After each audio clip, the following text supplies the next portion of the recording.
अशोक सुंदरी वाली जगह का स्पर्श कर कर भगवान शंकर के शिवलिंग पर एक बार समर्पित कर कर देखना और दूसरे वर्ष इंतजार करना कि तुम अष्टमी के दिन बाबा को शमी पत्र बेलपत्र दिया था, क्या बाबा ने तेरे घर में धन और वैभव दिया कि नहीं दिया। जो स्थिति में गाड़ी चल रही थी वो स्थिति की गाड़ी तेरी पार हुई कि ना। अरे लुटा दिया भंडार काशी वाले, कर दिया माला माल काशी, लुटा दिया भंडार काशी वाले, कर दिया माला माल। ये शिव तत्व है, ओघड़ी है। शंकर दयालु है, कृपालु है, दया का सागर। अब दिल से कथा का रस तत्व ग्रहण पानी नहीं पिएगा, वो नौटंकी करता है। आप दिल से समझ नहीं आता तो पानी सुनते हो तो वो दिल से देता, दिल से सुनते हो वो दिल से देता। उसकी कृपा, उसकी उदारता, उसकी दया, उसकी करुणा कम नहीं होती। वो देता है तो छप्पर फाड़ कर देता है, सहज नहीं। देवता देते हैं पल्ला झाड़ कर और महादेव देता है छप्पर फाड़ कर। वो देने में कमी नहीं रखता, उसकी कृपा में कमी नहीं रखता। बस उस पर करा गया भरोसा हमारा प्रबल होना चाहिए, हमारा विश्वास दृढ़ होना चाहिए, हमारा भरोसा पक्का होना चाहिए। शंभो शरणे मांगू घड़ी, दुख काटो दया करी ये हमारा विश्वास जितना पक्का होगा उतना सुख हमारी जिंदगी में, उतना सुख। रुकिए, अभी हम कुछ किए ही नहीं, तो ऐसे ही लगे आदमी। कल एक बात कही थी, आप लोगों ने सुनी थी, दिखावे से भगवान का भजन कभी मत करो। सुना था कल? किसी दूसरे को देखकर यह मत सोचना कि उसके पास में भगवान ने इतना दिया, मुझे कुछ नहीं दिया। नहीं, लोहे का बनाकर भेजा है ना, कोई बात नहीं। दुख आया है ना जिंदगी में, कोई बात नहीं। कष्ट आया है ना जिंदगी में, कोई बात नहीं।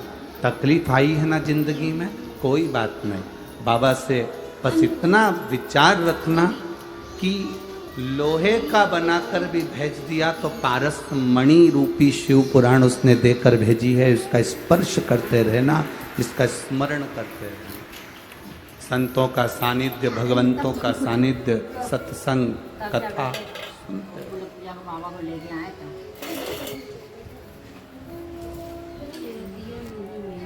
एक मिनट में किसी की किस्मत बदल नहीं सकती, पर एक मिनट का सत्संग, एक मिनट की शिव पुराण, एक मिनट का भजन, एक मिनट की अच्छी सोच, एक मिनट का अच्छा विचार, एक मिनट की अच्छी भक्ति आपकी जिंदगी को और किस्मत को भी बदल सकती है, निश्चित। एक मिनट, लोग कहते हैं एक मिनट में कोई किस्मत बदल सकती है। हम कहते हैं एक मिनट की तुम्हारी भक्ति, एक मिनट का तुम्हारा भजन, एक मिनट का तुम्हारा कीर्तन, एक मिनट का तुम्हारा मंत्र जाप, एक मिनट का तुम्हारा स्मरण, एक मिनट का तुम्हारा नाम जाप तुम्हारे कर्म को भी, तुम्हारे भक्ति के स्मरण को भी, एक मिनट में तुम्हारे भाग्य को भी बदल सकता है। पर एक बात का स्मरण रखना, एक बात का स्मरण रखिएगा। इस पत्र में एक बात उन्होंने लिखी कि ऐसा हमारे साथ क्यों हुआ कि बेटा गया या बेटी गई, ये हुआ क्यों, ये इस पत्र में उन्होंने लिखा। तो ये जो आप पूछ रहे हो, ये हमारे पूर्व के कर्म का कोई भोग होता है। हम कथा में हमेशा कहते हैं मत बुरे कर्म कर बंदे वरना पछताएगा। भगवान की आँखों से तू बच नहीं पाएगा, तू बच नहीं पाएगा। अरे ओ अज्ञानी मत कर नादानी, अरे ओ अज्ञानी मत कर। तेरे कर्म का फल भी तू ही पाएगा, जैसा किया तूने तेरे आगे आएगा। मत बुरे कर्म कर बंदे वरना पछताएगा। भगवान की आँखों से बच नहीं पाएगा, तू बच नहीं। परमात्मा की दृष्टि से कैसे बचो? हमारे पूर्व के कर्म का भोग हमें भोगना पड़ता। अरे गुरुजी ऐसा होता क्यों नहीं होता? समझिएगा जरा। अब मान लो,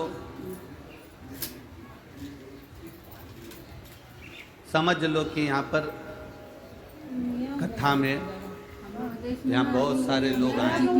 एक समझना बहुत अच्छी तरह से, एक कथा में बहुत सारे लोग आए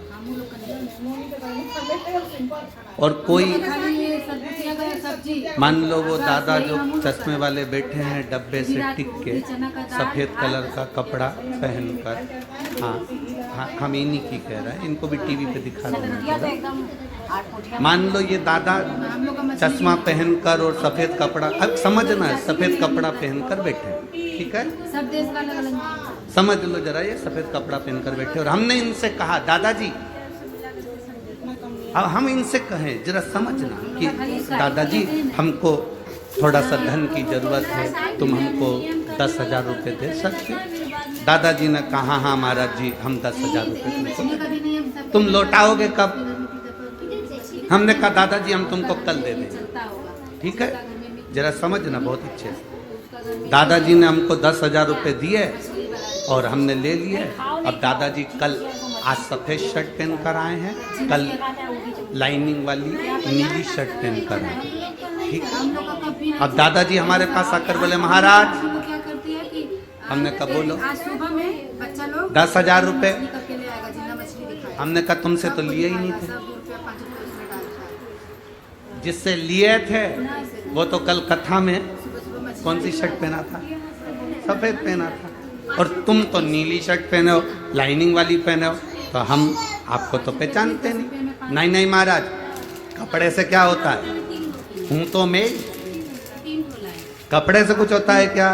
हूं तो मैं, मेरा पैसा तो तुम्हें देना पड़ेगा। अब हम भी कह रहे अरे दादाजी तुमने कपड़े कल सफेद शर्ट वाले से हमने 10,000 लिए थे, हमने कोई नीली शर्ट वाले से तो नहीं लिए थे। सफेद शर्ट वाला आता तो हम 10,000 रुपये दे देते, तुम तो नीली पे। अरे महाराज कपड़े से क्या होता है? मैं तो वही हूँ, चश्मा भी वही है, शरीर भी वही है, सब कुछ वही है, कपड़ा बदला उससे क्या होता है? हमने कहा नहीं, कपड़े से कुछ नहीं होता। यही तो बात हम तुमको समझाना चाह रहे हैं। पूर्व में तुम किसको क्या कर कर आए हो तुम्हें नहीं मालूम, यहाँ तो तुम कपड़ा चेंज कर कर बैठे हो, इसलिए कर्म तो भोगना पड़ेगा। ये कपड़ा तो हम कितनी बार चेंज कर चुके, 84 लाख योनियां हमने ये कपड़े ही चेंज करे। कभी हम पशु बनकर जन्मे, कभी पक्षी बनकर जन्मे, कभी जलचर बनकर जन्मे, कभी थलचर बनकर जन्मे, कभी किसी चोले में आ गए, कभी किसी चोले में आ गए। ये चोला, ये कपड़ा तो हम कितनी बार बदल चुके, पर हमने जो पूर्व में करा ये आत्मा थोड़ी ना बदल, आत्मा बदली। गीता जी में लिखा, भगवान कृष्ण ने गीता जी में वर्णन करा, इस आत्मा को न शस्त्र काट सकता है, न अग्नि जला सकती है, न वायु सुखा सकती है, न इसको कोई मार सकता है, ना इसको कोई भेज सकता है, ना अग्नि इसको जलाएगी, ना जल इसको गीला करेगा, ना वायु इसको सुखाएगी, ना ये मरेगी। आत्मा अजर और अमर है। उसी तरह ये कपड़ा चेंज हो जाता है, पर शरीर अंदर से वो आत्मा अजर अमर है। जो तुम पूर्व में कर कर आए हो उसका भोग आज तुम्हें भोगना पड़ता है। इसीलिए बार बार कहते हैं मत बुरे कर्म कर बंदे वरना पछताएगा, भगवान की आंखों से बच नहीं, तू बच नहीं। हमारे कर्म का भोग हमको भोगना है। हम पूर्व में क्या करें उसका भोग हमको आज भोगना पड़ेगा। अगर किसी ने गाली दी है, कोई पैसा खाकर भग गया, कोई अपशब्द कह रहा है, कोई कुछ लेकर चले गया, किसी ने तुम्हारा धन खा लिया, तुम्हारी संपदा खा ली, तुम्हें दुख हो रहा है, तुम्हें लग रहा है मेरे को धोखा देकर चले गया, पर अंदाजा लगाना धोखा नहीं, ये तो पूर्व का था जो आज लेकर गया है। किसी ने अपशब्द कह दिया, वो पूर्व का था जो आज कह रहा है। किसी ने हमको कुछ गाली दे दी, ये पूर्व का था इसलिए दे रहा है। ये कर्म का भोग हम यही भोग लें तो अच्छा। दयालु राजा ने कहा, माता अब तुम एक कर्म का भोग ले तो अच्छा। रो मत, आनंद से बैठो, मैं तुम्हें बच्चे को बचाने का एक करता हूँ, मैं तुम्हारे बच्चों को बचाने का यत्न करता हूँ। अपने भीतर एक भाव को प्रकट करो कि हमें भगवान ने जो शरीर दिया वो साधारण नहीं। प्रतिदिन मांस खाया करता है। एक असुर हुआ जिसका नाम था महाशनि। क्या नाम है उसका? महाशनि। देवपितर शिव महापुराण की कथा कहती है। इस महाशनि का काम क्या था? तनु गेट महाशनि बंद का कर कर्म दो, लाकर उसको अंदर लाकर। महाशनि का केवल एक काम था, घर में अच्छा अपना जन्म और कुल जिस घर के अंदर से व्याकुल मरने वाला राजा धूप छोड़ने के बाद पितृपक्ष में 16 दिन जिस घर में धूप छोड़ने के बाद हाथ की अंजलि में जल लेकर नहीं छोड़ा जाता था, केवल धूप छोड़ दी और अंजलि में से पानी नहीं छोड़ा गया। गाय को श्राद्ध पक्ष में रोटी निकालकर खिला दी, थोड़ा सा जल गाय को नहीं दिया गया। कौवे को रोटी दी गई, कागा को भोजन दिया गया, जल नहीं छोड़ा गया। ब्राह्मण को भोजन कराकर उसको जल नहीं दिया गया। तो इस महाशनि का काम क्या था? श्राद्ध पक्ष में पितरों को जो भाग मिलता था, देवताओं को जो भाग मिलता था, पितृ पक्ष में पितरों को जो भाग मिलता था, जिसमें जल नहीं छोड़ा जाता था, उस भाग के उस घर की 71 पीढ़ी का पितरों का हिस्सा ये महाशनि अपने खाते में ले लेता था, उसको अपने पक्ष में रख लेता था। तो पितृ उससे तरसते थे, उस भोजन के लिए तरसते। जीवित रहे। अब जरा विचार करिए।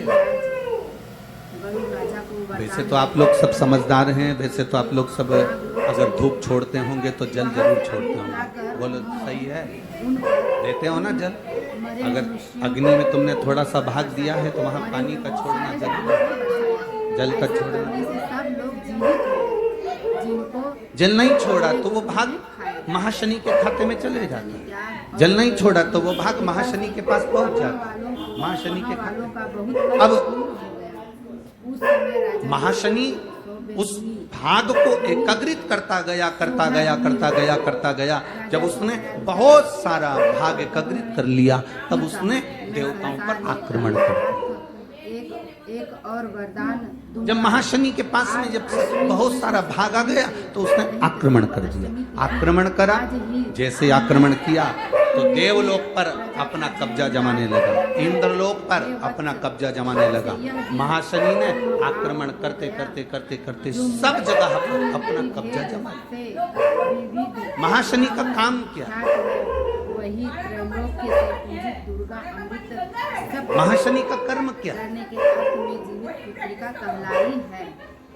अगर वो को जो स्त्रियां धूप छोड़ने के बाद पानी नहीं डलता है, जल नहीं दिया जाता है, पितरों को जल नहीं प्रदान किया जाता है, तो वो भाग जो महाशनि लेता है वंश भी उसका स्थान हमारे घरों में भी बनता चले जाता है। उससे होता क्या है?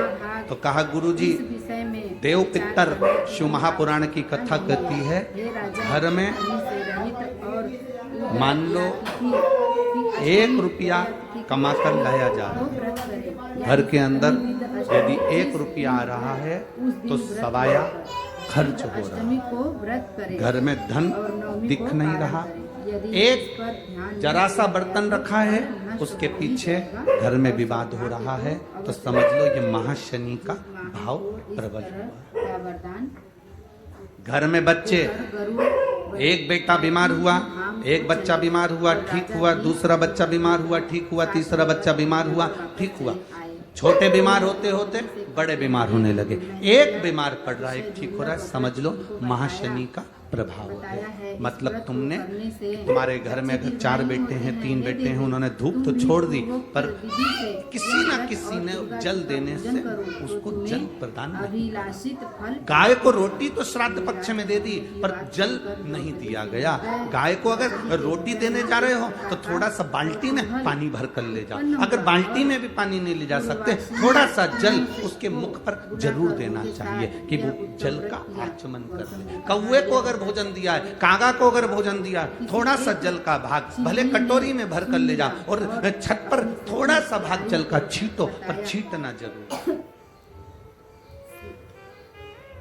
अरे पहले का नियम तो आप लोगों को स्मरण में होगा, आप तो सब मारवाड़ के रहने वाले हो, राजस्थान के रहने वाले हो, क्योंकि सभ्यता और संस्कृति और पहनावा ये मारवाड़ और राजस्थान ने ही प्रदान किया है। राजस्थान जैसा पहनावा, राजस्थान जैसा भोजन, राजस्थान जैसी संस्कृति पूरी दुनिया में कहीं देखने को नहीं मिलती जो मारवाड़ राजस्थान के अंतर्गत मिलती है। और वह उसी समय 100 से भरे हुए राजस्थान का पहनावा वहाँ उसने और राजस्थान का प्रणाम करना, नमन करना, ये राजस्थान में आकर लोगों को सीखना चाहिए कि यहाँ का वहाँ दूसरी जगह का फैशन हमारे तन को में गई और वहाँ ढकना नहीं सिखाता, और राजस्थान का पहनावा हमारे तन को ढकना सिखाता है कि कैसे रहना चाहिए। मर गई और अयोध्या में यहाँ तो लोग जानते होंगे व्यापारी के घर कि ब्राह्मण अगर भोजन करने आता है, संत अगर भोजन करने आता है, साधु जन गुरुजन भोजन करने आते थे पहले, तो घर की जो माताएं होती थी, जहाँ पंडित भोजन करने बैठता था, माँ थोड़ा सा हाथ में पानी लेकर जमीन पर फेर देती थी, फिर उस पर थाली रखती थी। बोलो सही है कि गलत? ये हमारे यहाँ होता था। उसका कारण दुनिया के लोग भले हंसी में ले लें, अरे अरे मम्मी अब तो टाइल्स लग गई, अरे मम्मी अब तो मार्बल लग गया, अरे मम्मी अब तो इतना अच्छा फर्श लग गया, अब काय को पोछा लगाती है, अब काय को हाथ फेरती है। पर उस बूढ़ी माँ से पूछो तो कि ये पानी क्यों फेरा, ये हाथ क्यों फेरा? उसका कारण केवल इतना सा था कि वो महाशनि हमारे भोजन के भाग को ग्रहण ना कर ले और मेरे घर में से समृद्धि, लक्ष्मी, वैभव और शांति ना चले जाए, इसलिए भोजन कराने से पहले जल का हाथ फेर देती, जल का हाथ फेर दिया जाता। ईर्ष्यावश राजपत्नी ने अपने स्वामी से अब उसको समझने वाला समझ सकता है, जीवित रखना चाहती, जो समझदार होगा वो समझेगा। महाशनि ने उसी जगह भाग को एकाग्रित करा, एकाग्रित करते करते करते करते करते करते उसने सत्ता स्थापित कर, मंत्री के पुत्र वैभव को मारने स्थापित के लिए कई प्रकार के उद्योग किए, पर मंत्री अब पर मंत्री महाशनि ने जब पत्नी ने देखा कि सत्ता मेरी बन गई, बल से बचा लिया। इंद्र पर आक्रमण कर दिया। इंद्र पर आक्रमण करा तो इंद्र की सत्ता को अपना बना लिया, और इंद्र की सत्ता जब उसकी हो गई, सत्ता धारण कर कर वो वरुण के पीछे पड़ गए और वरुण लोक में पहुंच गए। जवाहरात हो गए और भले चंगे वे 8 लड़के अपनी माता वरुण के लोक पास में वापस पहुंच चले गए। उनको जीवित देखकर राजपत्नी को जब वो वरुण लोक में बड़ा पहुंचा तो एक आनंद की अनुभूति। इसमें हुआ। आज मैं कोटा वालों को धन्यवाद देना चाहूंगा, उन्होंने हमारी कल की बात को माना और आज बड़ी शांति से कथा का रास्ता बहुत अच्छा लग रहा है। आज आप लोगों ने जो शांति बनाकर कथा का रस्तत्व ग्रहण कर रहे हो, तो हमारा भी मन करता है कि आप लोगों को अच्छी से अच्छी देव पितृ कथा का लाभ प्राप्त हो। आपके साथ में पूरे विश्व को ये कथा आस्था चैनल के माध्यम से प्राप्त हो, उसके लिए बहुत बहुत पालन नहीं किया। अब महाशनि ये विचार कर लिया, महाशनि के अंदर ये भाव प्रकट हो गया कि मेरे पास में सत्ता आ गई, वो वरुण के पास चले उस जीव कृतिका का व्रत को करो तो और वरुण के पास जाकर उसने वरुण लोक पर अपना आक्रमण करा। उसके वरुण लोक पर रानी ने व्रत किया, तभी से उसके कई दूज, बेटे सुंदर और दीर्घायु होकर चतुर्थी, बड़े राजा हुए। सूत जी कहते कि अष्टमी, का आनंद देने वाला मैंने यह दिव्य व्रत बतलाया है। स्त्रियां चिरंजीवी दशमी, संतान चाहती एकादशी, विधि पूर्वक यह प्रदोष, व्रत करें। शिवरात्रि, ये तिथियां ऐसी तिथियां हैं जिन तिथियों पर अगर भूलवश भी श्राद्ध पक्ष की दूज, चतुर्थी, अष्टमी, दशमी, एकादशी, प्रदोष, शिवरात्रि, ये श्राद्ध पक्ष की वो तिथियां हैं जिन तिथियों पर अगर गौ माता को एक चुल्लू पानी भी अगर पिला दिया जाता है तो हमारे पूर्वजों को तर्पण और तिलांजलि की जरूरत नहीं पड़ती, वो तर जाते हैं। श्राद्ध पक्ष की ये तिथियां आप भी बोलिए कौन कौन सी?